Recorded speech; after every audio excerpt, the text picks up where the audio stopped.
Welcome to the Talking with the School of Transportation podcast with your hosts, Ian Campbell and Harnek and Ian. Let's get into it now.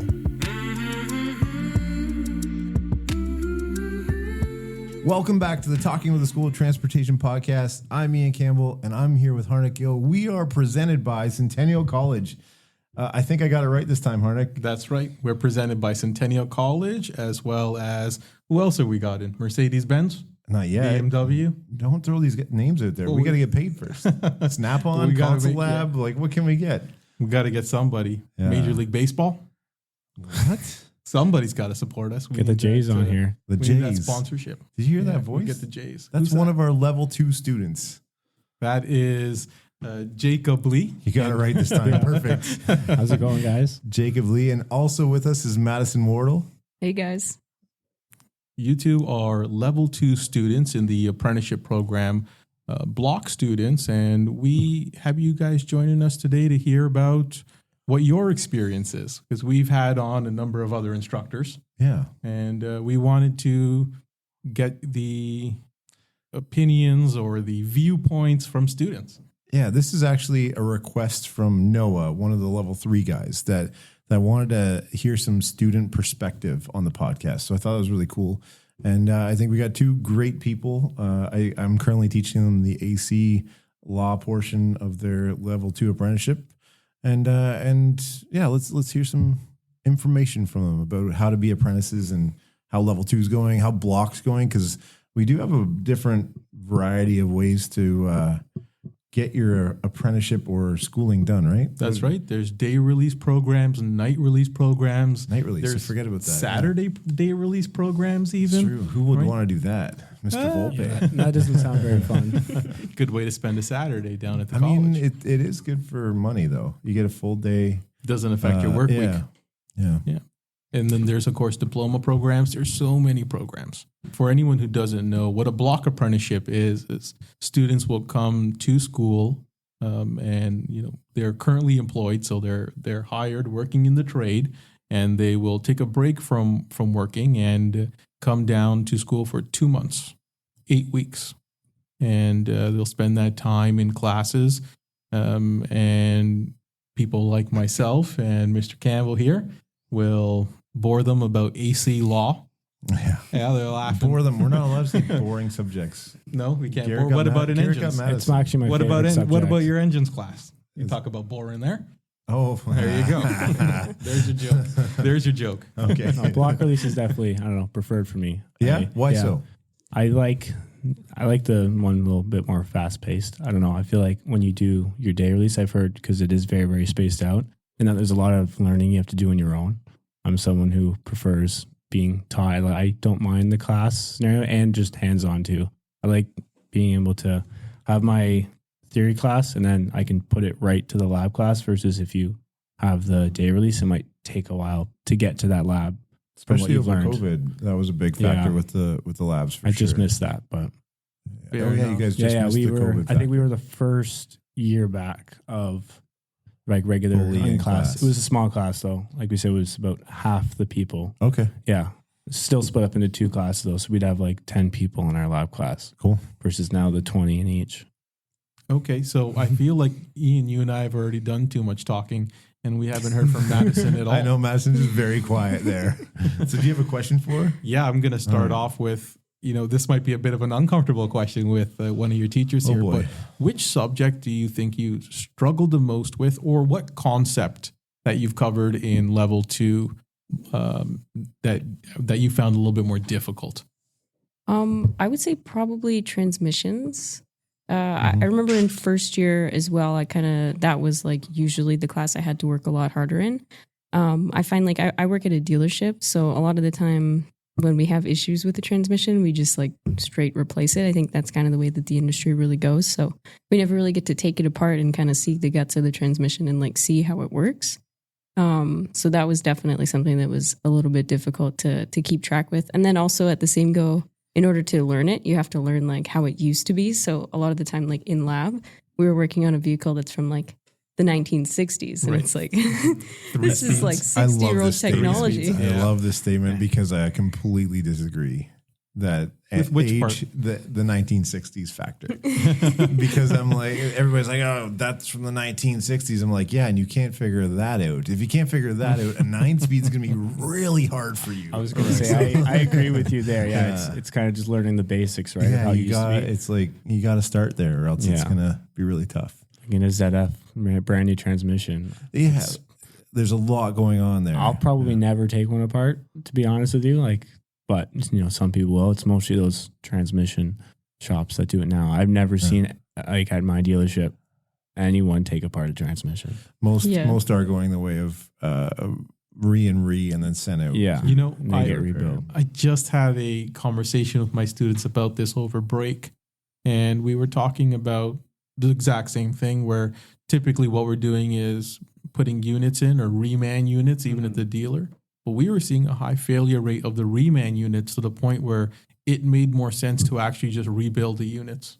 If you can, right? And that's where it comes down to. Like sometimes we don't even have access to some of the things we need for that, right? Exactly. You work at Nissan, I believe, right? Mm-hmm. And Nissan's been replace only for years, like a long time. So you couldn't even get CVTs. Yeah, absolutely. Yeah. It also really surprised me that CVTs are not really like particularly in the curriculum, like not very in depth, which is like, I feel like it's definitely a big player in the transmission game these days. Parts of that is the curriculum needs to be updated, quite frankly. 100%. Right? There was... We were just talking about that. Yeah. And it's just one big chain that just moves like a snowmobile clutch. It's not that anyway. It's not, not wrong. Just a big belt. Yeah. I think that's a shared sentiment about drivetrains being one of the more difficult subjects for exactly the reasons you described. It's something that not many apprentices have practice with or experience with for, exactly as you were saying there. So it's almost a dated subject in itself, because you look at the world we live in now, EVs and whatnot coming out, hybrids and this stuff. Transmissions are radically different in most new vehicles coming out. If there is one. Compared to the normal old school vehicles we used to see. So and at the same time, I think that curriculum is going to have to be really revamped. I think there's going to be, it's going to get quite electrified. The guy who's rebuilding transmissions in our shop is the youngest person in our shop and the one who's most recently licensed. So, was he one of my students? Oh, Nick. Yes. Hey, Nick. He listens. That's awesome. He says he listens in. So he's fresh off of it. He's remembering all the stuff he learned, right? And then applying it right away. Mr. Mantis up. If he has any questions. Yeah. He didn't have Mantis. He was. I thought he was with you. He was an FCA student. Yep. Yeah. So he didn't get to have Mr. Mantis as a teacher. I think he had Miss Bain for his last drivetrains. Oh, wow. Could be. Yeah, that was one of my, so speaking with him, that was one of my favorite courses to teach, was the one, I never met Nick in person. It was all over COVID and Zoom. So it was an advanced electrical course that I taught over Zoom. And it was the coolest class, because we used the Electude simulator on every class. We had the Electude simulator. We'd have meters and scopes on that. And people would be like, I don't know how to hook this up. I'm like, you're level 3. Like, let's figure this out now. Right. And just going back to the basics with some of it was a lot of fun. So, yeah, I'm glad to hear that he's doing well. That's really cool. Bye, Nick. So, Jacob, what about you? Is there a subject or a specific concept that you found to be a little bit more difficult? Definitely with Maddie on the drivetrains. I think when I took level 1, it was drivetrains and electrical. Electrical came to me a little bit more. I did in high school. I was originally trying to be an engineer before I went into the trades. So I took physics and chemistry and all that stuff. So I had a little bit like more, not even understanding, but I was able to learn it a little bit easier. So farther along the course, I was able to apply like any knowledge I knew before, but drivetrains, I was completely lost from the beginning. I had level 1 drivetrains. Completely lost? No, just at the beginning. Like I'd never taken a diff apart. I'd never taken a transmission apart. So it was very, very new knowledge to me. So that was a little difficult at the beginning, but it picked up. One of my favorite courses to teach, level 2 drivetrains. I ended up doing not too bad. Level 2, I did all right as well. It's just it's something that I could see that would be nice to have more than 4 weeks on for sure. But obviously, interesting. Yeah. Why more than 4 weeks? What do you mean by that? I think just that's a course I would like to be taught slower. Just me, because it's something that doesn't just click to my head. Like Gotcha. Something like AC, it just makes sense to me from background knowledge that I knew. Like you mean your teacher? Hmm? You mean your teacher? Yeah, yeah. Makes Yeah, makes Mr. sense. Campbell is a great teacher. I saw him slip a $10 bill to But yeah, I think it's just me personally. Some things just click in my head, and other things it just takes me a little bit longer to For sure. to figure out. Yeah, I think I disagree with you on that. I'm fine with the 4 weeks for transmissions. I don't You think just it want to be done moves, with like, it. Is that Oh, right? I agree with that part of it. I just wish that we kind of focus like a little bit deeper on things that are a bit more relevant to vehicles today. Well, that's actually my next question. What if there's something that wasn't covered or something you did cover, but you didn't get enough time with it? What would that be? Is there something specifically you'd want to learn more about, or something that you feel was totally missed out on and you want to learn more about? What would that thing be? I would say probably like hybrid electric powertrain configurations is definitely something that I think we would all benefit from seeing, considering we're going to see a lot more of that like in the future. Level 3. You guys are level 2. Don't jump the gun. Mr. Don't Mentis said that it's don't mostly wish for it safety. yet. Well, There is, but there's configurations. Is there? You Oh, get- okay. Yeah, you get taught a little I've bit heard of the that stuff talk too. of I see. level And 4 as well. CVT as well. I don't know Yeah, the if talk's or been when around. or there's been a lot of talk. I'm of sure, level yeah. 4. I would like to see it. yeah, Me too. Great. It makes sense. There's a lot Yeah. of new information, and it might even help with just spreading out some things, even with other classes, Mm-hmm. right? So it doesn't all have to be just like hybrid electric, the whole level, but it might, you can Yes. dive even deeper into some of the electrical parts because cars are computers now. Like, Yeah, speaking Yeah. of that, I did a symposium a little while ago with Garrett, based on that. It's like training for trades and whatnot. In 1960s, you got 720 hours of schooling to get prepared for your license. Mhm. Now, 1960s, no seatbelts, no airbags, it's a lot less to cover. like one wire sensors, like barely anything, carburetors. 2023, you get 720 hours Mhm. to learn the same amount of stuff with all the accessories and electrical and bus wires and networking. Now you don't need the hours Uh, Yeah. either. The What hours? The 9300. Well, I think it's all relative. Like as part of the trades, you need to learn in the shop, the Mhm. apprenticeship. Like that's a big factor. Like you Mhm. come here and learn, but where you really learn is when you screw something up in the shop. Like that's 100%. how you're going to learn, right? It's not from you going into the lab at school and then probing where the teacher tells you to on the Console app unit that doesn't have the that's rest set of the up car perfectly around it. and it's got a fault put in perfectly for Yeah. it. That's not where you learn. It's when No. you fry a computer because you back probed it the wrong way and you're like, am I going to get fired over this? Like that's where the learning happens. I mean, I don't know why that's so fresh in my memory. It's great. That sounds very Terrifying. personal. Yeah. I have a good. I think I told you the story about the Eco Diesel, didn't I? On the first, maybe. Oh, yeah, you I'll were save it for Chrysler. later. You worked for Chrysler for a while, right? I did work for Chrysler. Chrysler. I had a, oof. I had a 4th gen Dodge, 5.7 Hemi with 390,000 on it. Oh wow! Original transmission and engine. Yeah, you should have rebuilt it. No, I could put both my fists in the cab corner. It was I it see. was quite rotten. Yeah, That's just weight reduction. Yeah, fair enough. and it ticked bad. You guys with sound like 1030. apprentices. Yeah. That's great. Weight reduction and rotten cars. Yeah. Yes. Mhm. My car's older than me. Is it? It is. Yeah. What do you drive? I drive a Honda Civic. It's 23 years old. 23 years old. Yeah. And I'm 22. Doing the math, Harnek's Yeah, doing the math. no, it's Yeah. not hard math to do. We're in 2023. It's 2000. It's very easy math to do. The It's issue just, was you said a 2000 was old, and I'm like, oh. Yeah, that was the thing. We were like, oh, It's no. older than me. We're both 2001. Yeah. Yeah. I'm only Oh. 22. Yeah, we're When both I was 22. a student here, I drove a 93 Civic. Oh, I drove an 80, Oh, wow. 84 7 Accord. years newer. I drove an 84 Accord. Was that your first car? Yeah. Yeah, I've had 5 cars now. Oh, wow. I've been just passing Also them through. sound very much like an apprentice. Well, Yeah. a couple. One of them was never my name. I had it for like 6 months. Shh. Yeah. No, I didn't. I didn't know. I didn't drive Yeah, it. borrowed it from It someone stayed. and I was working at a small shop at the time, and it was a customer car that came in, and they were going to scrap it. And then I offered, I think it was like $600 for it. I don't remember. I did brakes. I think there was some rot somewhere, and I just fixed it up. And I ended up getting like $2,000 for it or something like Nice. that. But it was 6 months of sitting. Yeah. But And experience. yeah, That's good. Yeah. I think I really think apprentices need to drive a vehicle that needs to be repaired. I 100% It's agree. so There's so important. much Oh, yeah. as an apprentice Yeah. I learned fixing my own stuff. 100%. You have the 100%. time for it. You have the patience for it. It's yours. You're excited You to try can't to afford fix to it. throw parts at it, Yeah. right? So Yeah. it's great. You kind of want a little bit of a junky car to learn on. Oh yeah, you want to. Yeah, I agree. Yeah. That was a big part of the reason that I got into the trade. I was actually going to university at the time when I got my first car, and it needed a lot of work. The subframe was like rotted out of it, and I had to put a new front subframe in it. Basically rebuilt the whole front end with my dad in the driveway. Fun. And then I went back to school and I was like, maybe I should be doing that. Yeah. And did you finish school?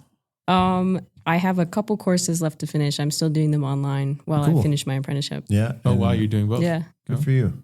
That's awesome. All right. I'm going to make Jacob's life a little harder. What is a concept you would like to learn more about? And it can't be hybrids and electric vehicles. Good. That's Because all right. the first transmissions was a That's all right. complete cop out. Yeah. No, it wasn't. It was my worst class, but I've been, especially this year, I've been really intrigued with the electrical side of things.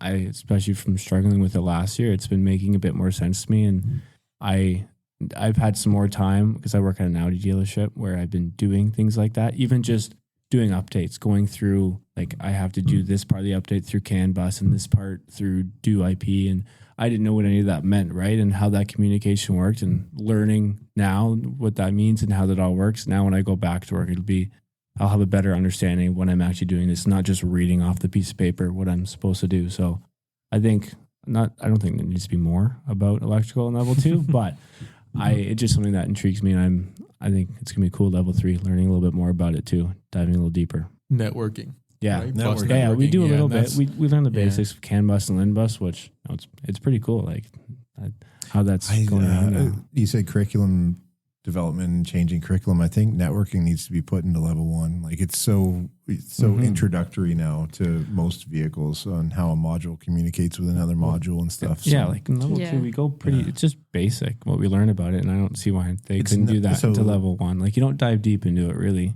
props to Mr. Peart because he added that in a little bit just to get you ready for that level 3 jump. I think you have And- trouble with Yeah. people not Yeah. remembering in level 3 about it, and rather than he wants us to be prepared. Like, right? And it's nice, exactly like you said, if you can learn about it a little bit in class and then apply it to what you're doing at work, that's something you're going to remember, and it's something that's going to stick. And 100%. that's what the apprenticeship is, Yep. right? That's why you guys have this. It's go back to the shop and Apply it. implement it and make it happen. So exactly. So electrical, that's like an easy answer too. Though. I didn't just say electrical, but yeah, I don't know. It's been interesting to me this year. You Didn't just wanted expect to it. say but- AC. Yeah, Yeah, you wanted no. AC. He's like, oh, AC is the best. I really like talking about AC's pretty AC. easy. It's your favorite course, isn't it, to teach? My favorite Yeah. course to teach, AC? Yeah. No. You like drivetrains. I do like drivetrains. I like it a lot. Mainly because most students don't get it.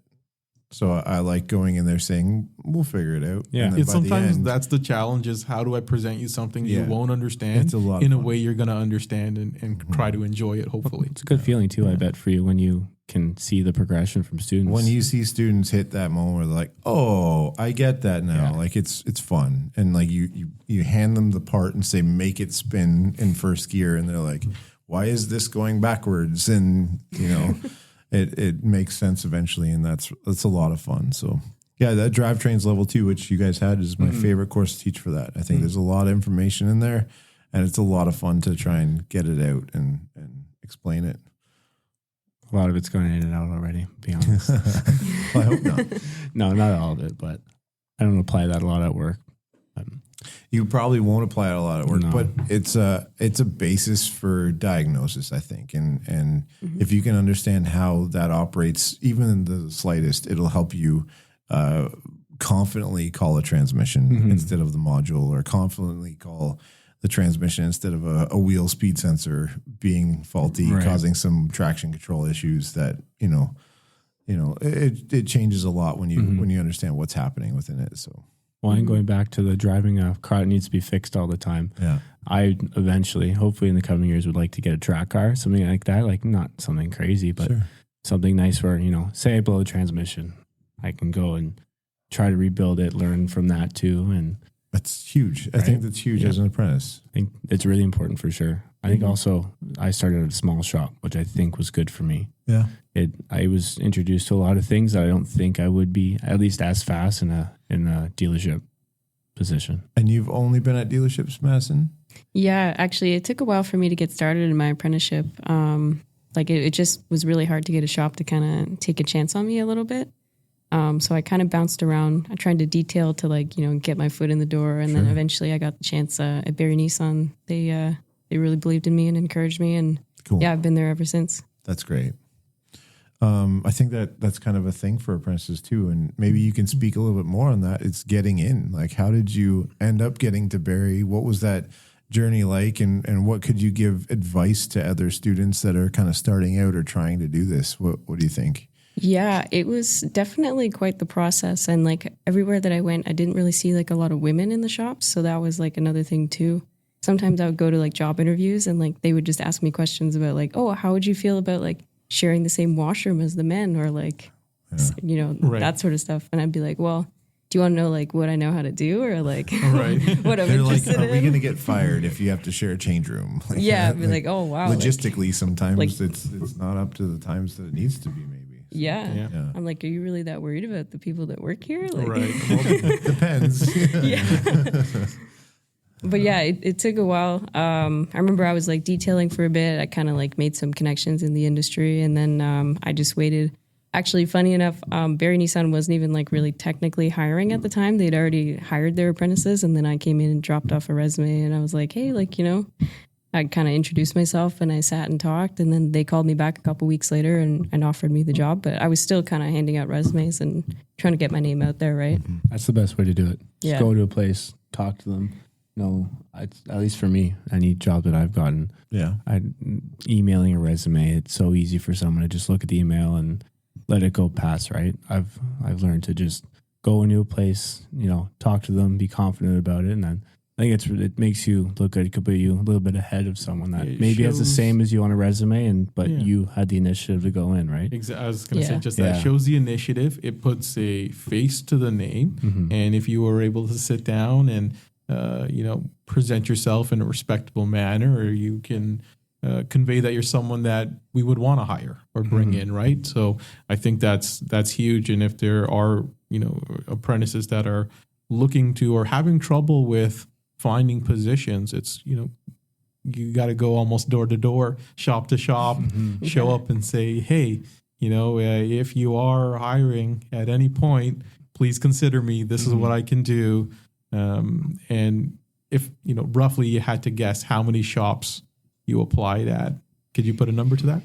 I would say probably at least 12. Okay. Oh, wow. At least going in person, giving my resume, speaking to them. Some of them I went to interviews, and like I said, all of the interviews that I went to pretty much, except for my interview with Barry, Barry Nissan, they were very off topic is what it felt like to me. You know what? And that's nice for you as well, because then you can kind of figure out is this a place I want to work? Yeah. Well, right? both Is this ways, going to be a place where I'm going to have a chance to succeed? Because you can kind of feel them out in the same way, right? Yeah. And, it's also very discouraging. Eventually, the 11th place that I have to justify using the same washroom as the men, I kind of you know what?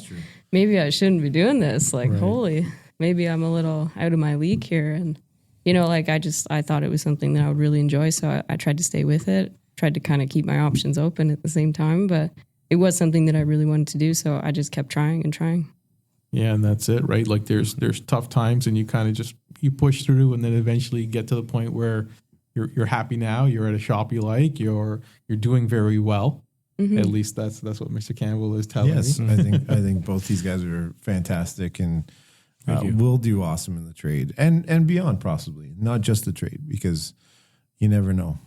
You never know what's to come in the future. So, sure. The other thing I want to ask you about is what's it like at your shops with the kind of work you're doing, and how you interact with your other apprentices and licensed technicians. I love where I work. I work in Newmarket Audi. I came along board with 4 years of experience, but I had not been to school yet. because my first place didn't send me. So it was a little bit of a weird one because I could have just been a tire slinger for 4 years. They didn't know what they were expecting, but they were really good with, I did my little trial run and they were quickly throwing me work that they had confidence in that I could do. So it wasn't just brakes and tires for a while. They were giving me diags. And even when it came to, we had some recalls that were updates that even some techs were having trouble with because some of our computer systems are really confusing, and you got to go Volkswagen and Audi. It's great. Confusing. What do you mean? It's great. Oh, and the warranty that's you do one wrong thing and the whole 3-hour update's voided and no one gets paid for it. So it was it's been a great learning experience because I was running out of things to learn at my last place, and quickly I was picking up on new things at Audi. And so your last place was a small shop. It was a small shop. Yeah. I don't really want to say the name because it wasn't the greatest. No, that's ending, fine. But I think those small shops are invaluable though because of the stuff you learn. And I think there's two types of technicians. There's like the old school mechanic, which is kind of that small shop. That's what this was. Attitude. And then there's the technician, which is more dealership. And I think both are super important. And I like the fact that I was at small shops and at dealerships because I kind of have that, sketchy mechanic part to me that can fix things on the fly that you kind of have to know sometimes. You learn those little tricks, right? Yeah. That you can kind of apply to, maybe not directly to your dealership cars, but it can help you, right? For things off the fly. Exactly. And then I went to the dealership where it was like, no, you have to fix that car. You can't send it anywhere else. Right. And it's like, okay, now I have this mentality, which I loved. So I think that it's a very good opportunity if you have to move around a little bit, maybe to try different spots and learn. And, you asked me a question in class today, which I said, save it for the podcast. So do you want to throw it out and ask it? Yeah. So I was wondering, usually when we talk to our professors at school, it always seems like you guys just know everything about everything. So I was just wondering, when you guys were apprentices and you were in school, were you guys always like the top of the class? You knew everything already, or kind of how did that we happen? knew all of the things. We still know all of the things, and we're going to always know all of the things. But to be honest, when I was a student, Not at all. well, I think we all know, when I was a student, I kind of mostly. You can't keep a straight face still. Well, I remember. He's full of crap. When I was a student, I kept my head down and I did stay to the back of the class a little bit. Was mostly focused. But no, I wasn't the top of my class or anything like that. I did a diploma program, so I was right at a high school when I came to Centennial. So I was pretty green. I worked in a shop, a small shop or private shop, since I was a teenager. But I didn't have the theoretical or the theory background and understanding, and some of it I was able to pick up in the shop, but or in school here. But it wasn't like I knew everything, and I instantly understood things very easily. I found that I had to really study and work hard as an apprentice to understand a lot of the concepts. But where I really began to learn was when I was a flat rate apprentice, and I had to learn, and I didn't have a choice. So a lot of it is, as we talked about earlier, it's learning on the job. And I had handouts and stuff, textbook in the back seat of my Civic when I was an apprentice, and even when I was finished school, and I would go through and go through that information while I was trying to fix cars. So it was, not like none of us, I don't think, were people who knew everything about cars and were, very successful with 90% averages or 90% in all of our classes. At least most of us, I don't think, were. But somewhere along the line, we grew the passion to continue to learn and to develop our skills, and then to try to pass that on to the next generation of technicians. What about you, Ian? I was top 2 in the class. Yeah. Yeah. I didn't win the Canadian Tire toolbox, but I got the scan tool No. as the second highest in the class. But that said, I definitely didn't know much coming out of school. Like, I knew enough to get by, but Just enough to be dangerous. Yeah, very, very dangerous. Yes, very. Yeah, torches were fun. Pop, pop, pop. No. It's like, I think I can heat that bolt. The gas is gone now, right? Poof. Oh, no, it was still. Anyways, no, my school experience was pretty fun. I caught on quick to a lot of concepts, but I didn't. And we had D'Amico on a few episodes ago, and he goes very sciencey with everything, and I didn't learn that way, and I kind of wish I did. So now that I'm instructing or teaching this, I kind of lean that way a little bit more than I did before. It would be like, oh, I get the concept, I get how I can fix it, I'm done. I can pass a test, I'm done. So I did well in school, mainly because I listened to my instructors and kind of pick out where I thought test questions were going to be. Not that I really knew everything.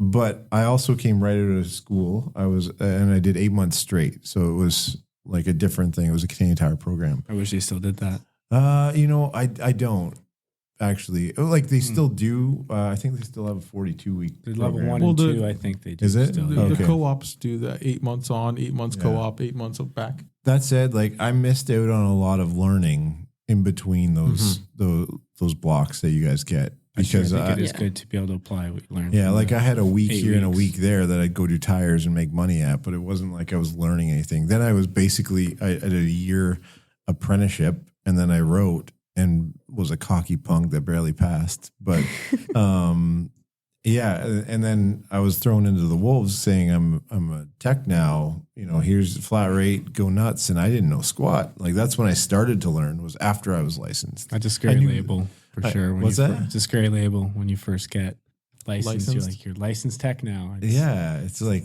here's you're responsible. Yeah.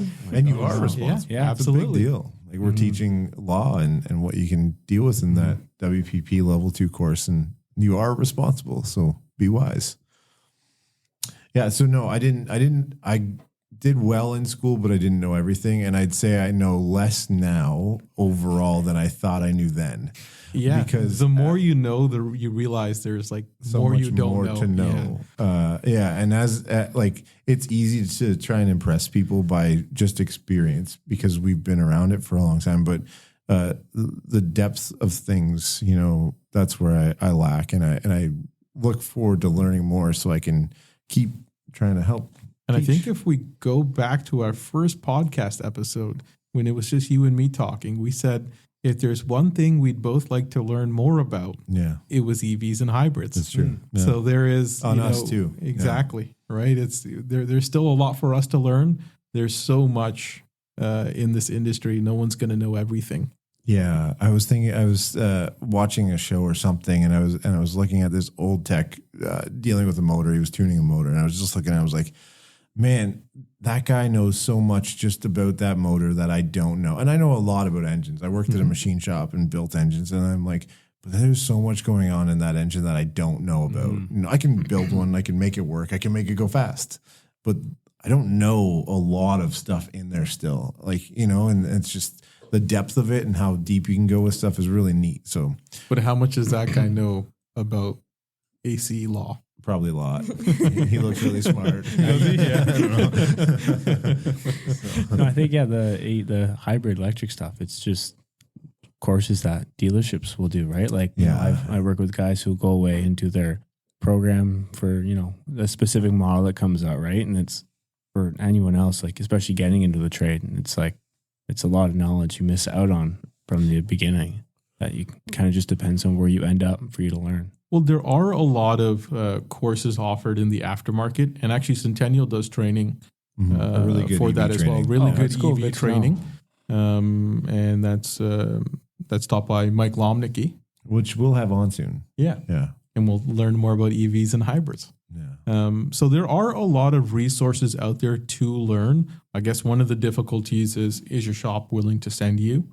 And is or it you something? send yourself. And that kind of leads towards my last question, and then we'll kind of wrap up with a couple fun things. But like you as apprentices, do you ever think of your brand? And I don't mean like your car brand. I mean yourself. Snap-on. Yeah, it's not Snap-on. But like you, Madison, have a persona or a brand that you need to think about? And you, Jakob, how do you brand yourself to be a good apprentice or a good future hire or something? Do you ever think about that? Or is that on your mind at all? I did, since starting at Audi for my last place. Okay. Definitely, like during that interview process, I learned a lot about. I was talked about that with my dad, just how you are your own brand. You gotta show yourself. Networking is so important nowadays, and those CAN buses, right? Exactly. Network CAN bus and Lin buses, yeah, for sure. Like I won't be where I am for the rest of my life, obviously, sure. Right? Like motorsport's a big thing for me. And also like I'm moving to New Zealand in March for a year. No way. I'm going to find a small shop out there, maybe the Audi dealership, who knows, still looking at options, but like so going New out Zealand there. Audi, please hire. We'll see. But so even something like that where who knows who I'm going to meet out there, and maybe there's a race team out there. Or I've spoke to the FAF Motorsport team a little bit as well, because that would be really cool. I'd love to work for them. So I think just talking to people, like I go to work events and just talk to other people, huge. Talk about yourself and get to know people, right? Mm-hmm. Someone get like you said earlier, a name to a face, and when you maybe one day go apply for a job, they remember you, and that can give you a little advantage compared to strangers that they're interviewing as well. Yeah. What do you think, Madison? I agree. Like with the networking, I think meeting people is really important and having a good impression on them. I also think it's really important to like never really back down from like any kind of door that's opening up for you. I think it's important to like try all of your opportunities and see where things go, and always be willing to kind of take life like head on and kind of make that name for yourself. I have like a lot of future aspirations for like teaching and stuff like that. So I like to get involved in like leadership opportunities whenever I can. And I think it's really important also to like further your education and continue to gain qualifications. Like even if your shop didn't want to send you for that EV training, like if you go and do it yourself, like you're investing in yourself and you're making yourself more appealing to other people who potentially may want to hire you. Absolutely. I kind of talk about that with ODP because I'm teaching the AC course level 2. You're supposed to have your ODP coming into level 2. Like you're supposed to have it for me teaching you in the shop so you can handle the refrigerant and everything like that. And I think there's 3 or 4, maybe 5 out of 40 that have it. So, and my chat with them is, okay, that's fine. Like I'll hook up the connections for you guys. We can look at pressures. We can do stuff, but you're missing out a little bit. Yeah. But also this is a good way to brand yourself. Say, hey, I have my ODP because I'm taking the initiative to get it. I'm going to be the guy that can, or the person that can, put the AC in the system. If no other licensed techs have your ODP license, now I'm really valuable for that shop. So, whatever that is, whether it's ODP, whether it's an EV course or something that you can make yourself more important than other people, like do it. Brand yourself as that person that's a go-getter and going to do it because it'll definitely benefit yourself. I think. Yeah. I find like working at dealerships a lot of the time, like the dealership will also offer their own like educational training programs and stuff like that. So like master tech or senior tech. And I made sure as soon as I was eligible to start those courses, I earned my senior tech. I'm halfway through my master tech, like because it only benefits me on the job. Not just you. That's huge. My brand as well, right? Not that makes your brand so valuable, but also the shop goes, now I have a master tech on my staff. It's not just you that benefits from that. And that's what shops want to see as well, I think. Yeah, and that's something we heard a lot from some of our industry partners is one of the things that they really want is especially dealer programs. They want the students to have a certain level of training. And any apprentice we have come into our dealer to work, we really do look to see if you just leave them alone, tell them that, here's this dealer training, it exists. How many of them are actually going to do it on their own time and get it done? And if there is someone who's completing those courses on their own, it shows so much initiative.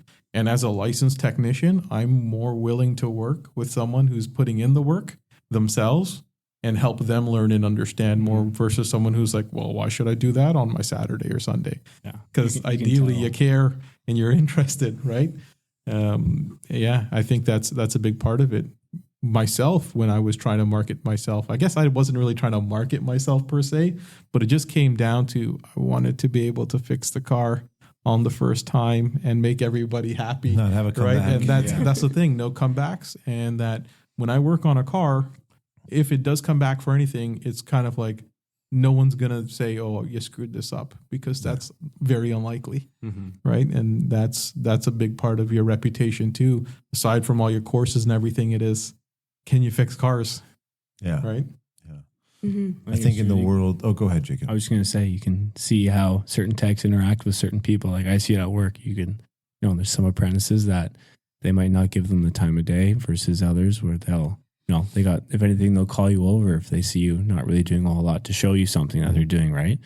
So definitely like showing initiative like that, it just benefits you in more ways than just the knowledge you'll get from that, right? Yeah, you have a thing about cleaning the floors, and you have it done before the shop. The guys would show up. Oh, sure. Well, when I was an apprentice and I started, I hate going, well, when I was an apprentice, but it sound like back in 1992.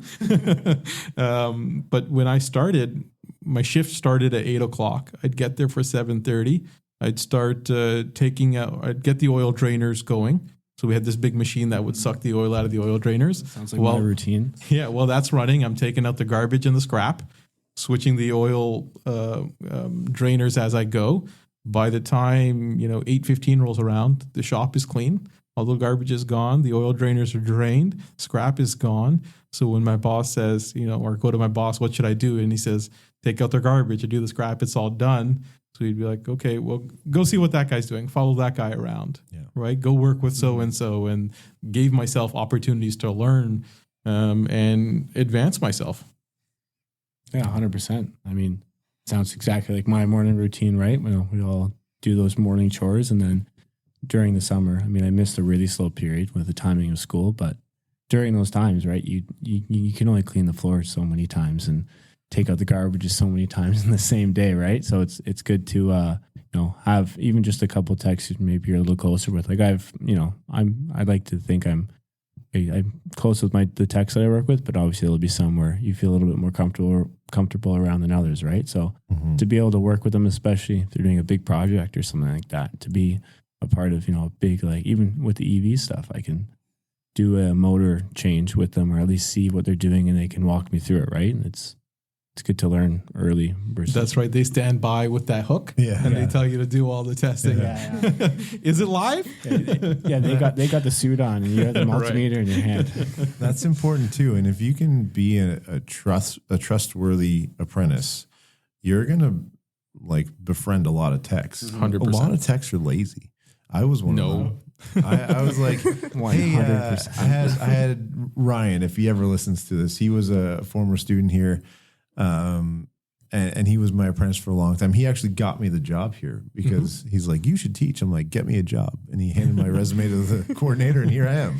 So it was funny, but he was my apprentice, and I'd hand him the hardest jobs. I'm like, try it.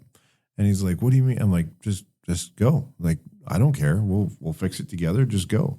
And having the trust in him to not smash something. There was another apprentice at the shop that I didn't do that because he liked his hammer way too much. And if you're going to smash an intake with a hammer, you're not going to work with me because you get mad. But if you have that temperament, if you have the attitude, and if you're trustworthy and reliable on doing good work, and not going to, get into sticky situations because you don't want to ask questions, then you're going to be much more beneficial to a technician and learn from that. So keep that in mind. Yeah, I think it's so important to have those kinds of relationships with the other techs in your shop, because that's how you grow as an apprentice, right? We come here to learn the theory, but we have to practice it somewhere. And having someone look over your shoulder and help you get through those jobs allows you to gain confidence, and it allows them to gain trust in you.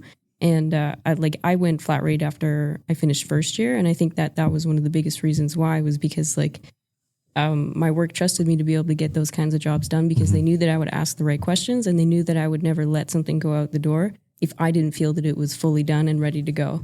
And no matter how long it took me, they would let me take my time with it and do what I had to do to get it done properly, and ask the questions that I needed to ask. And eventually it got easier and easier the more that I did it, and eventually they made me flat rate. So, hey, do you want to work for Chrysler?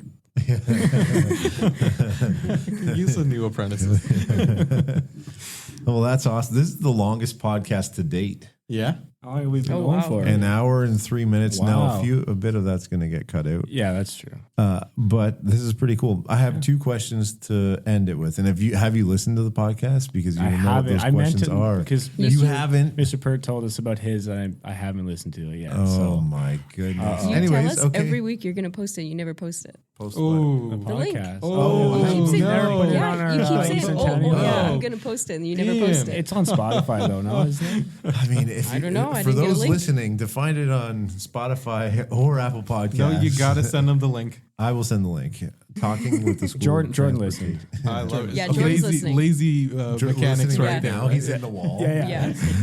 He's got a cup up to the wall. They trying told to us they listen. were gonna start banging on the door while we were doing it. Okay, well, the 2 questions are: 1, we'll start with, if you could be one person for a day, anytime, dead or alive, any time point in in the history. world, any point in history is the way to say that. Who would you be? We also allowed fictional characters. Yes. Anything you want to be. It's definitely going to be something racing related. I'm trying to think of an F1 driver. I At the got one. time. Okay. I would say right now, Connor Bedard. He seems to be like Oh, yeah. lighting Wow. things up. Everyone's all over him. I Harnek, just do you know started playing who Connor hockey. Bedard is? Of course. He's that guy from that place. He does that thing. So I'm a You know Leafs that fan. thing. That thing with a He's a hockey hockey stick player. and a puck. Yes. Yeah, scores goals. You know? Rookie. I'm Yeah. a Leafs fan, but the magic that he does is unreal. Yeah, Like, he's I ridiculous. just started playing like not even quite a year ago, so I couldn't even skate backwards or anything like that. So then I look at guys like him now that I've started playing. I see how hard it is. I'm like, oh my god, he's incredible. Like, Okay. I wish I could do that. That's awesome. Cool. So yeah, that's cool. I'm gonna go with like Ayrton Senna in his prime of racing. I think just like seeing like Who? Ayrton Senna, F1 driver, Okay. one of the greatest of all time. Yeah. Yeah, okay. Yeah. He, The F1 to me is like Harnek and hockey. yeah. F1's like one of my favorite things. He's arguably one of the greatest. He had some controversial races and things like that. Okay. But yeah, he was just especially those cars back then with those.